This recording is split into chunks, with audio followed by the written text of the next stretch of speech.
नमस्कार दोस्तों, मैं राजकुमार मौर्य। बड़ी खबर आ चुकी है समाजवादी पार्टी से। समाजवादी पार्टी ने 2024 के लोकसभा चुनाव में बेहतर प्रदर्शन किया।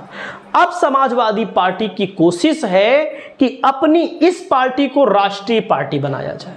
राष्ट्रीय पार्टी का मतलब आप समझ सकते हैं कि अगर आप राष्ट्रीय पार्टी हैं तो बहुत सारी सुविधाएं मिलती हैं।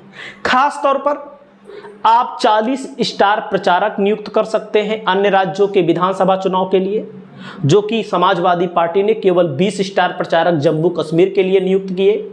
आपका जो सिंबल है, उत्तर प्रदेश में तो साइकिल रहेगा ही, अन्य प्रदेशों में भी साइकिल रहेगा। जैसा कि आप लोग देखे होंगे, मैंने आपको बताया है जम्मू कश्मीर में समाजवादी पार्टी का सिंबल बदल गया है। क्या सिंबल है? लैपटॉप है, कोई ड्रिल मशीन पर लड़ रहा है, कोई कंप्यूटर पर लड़ रहा है। यानी कि 20 प्रत्याशियों में 3 तरह के सिंबल हैं। बहुत सारी जानकारी हम राष्ट्रीय पार्टी से संबंधित आपको देंगे अलग से।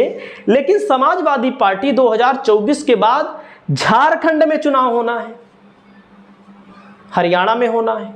हरियाणा में हो रहा है, सपा नहीं लड़ रही है, जम्मू कश्मीर में लड़ रही है। ये भी मैं बता दूं, जम्मू कश्मीर में जमानत बच जाए वही बड़ी बात है। सच यही है, अंधभक्ति में ज़्यादा कुछ बोलना नहीं चाहिए, एकदम साफ साफ बात है।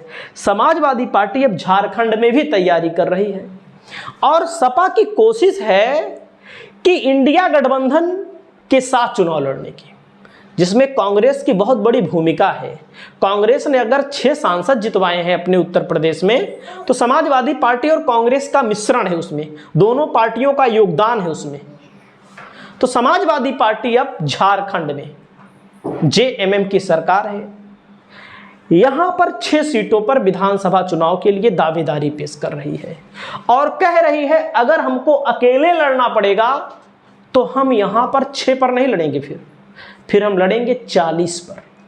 और विपक्ष के वोटों का बंटवारा अगर कभी भी होता है तो उसका नुकसान विपक्ष को तो होता ही है, बीजेपी को हो जाता है फायदा। समाजवादी पार्टी की तरफ से व्यास जी गौड़, जो पूर्व के मंत्री रहे हैं, उनको चुनाव का प्रभारी घोषित किया गया है।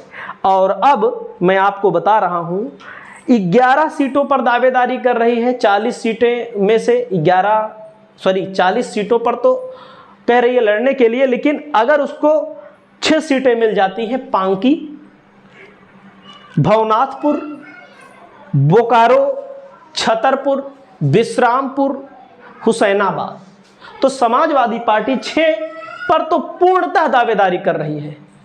लेकिन 2-3 सीटें भी मिल जाती है तो समाजवादी पार्टी के लिए बेहतर होगा। और वैसे मैं बता दूं, पूरे देश में तीसरी सबसे बड़ी पार्टी है लोकसभा के चुनाव में। जब तीसरी सबसे बड़ी पार्टी है दोस्तों, तो वहीं पर आप सोचिएगा, बहुजन समाज पार्टी राष्ट्रीय पार्टी है, बहुजन समाज पार्टी राष्ट्रीय पार्टी है, आम आदमी पार्टी राष्ट्रीय पार्टी है। बहुजन समाज पार्टी के पास 0 सांसद, आम आदमी पार्टी के पास केवल 3 सांसद। समाजवादी पार्टी राष्ट्रीय पार्टी नहीं है, इसके लिए समाजवादी पार्टी की कोशिश है राष्ट्रीय पार्टी बनाने की। अब झारखंड में जो भी खबरें आएंगी मैं आपको बताऊंगा। आपकी क्या राय है, आप अपनी राय को बताइए। नमस्कार।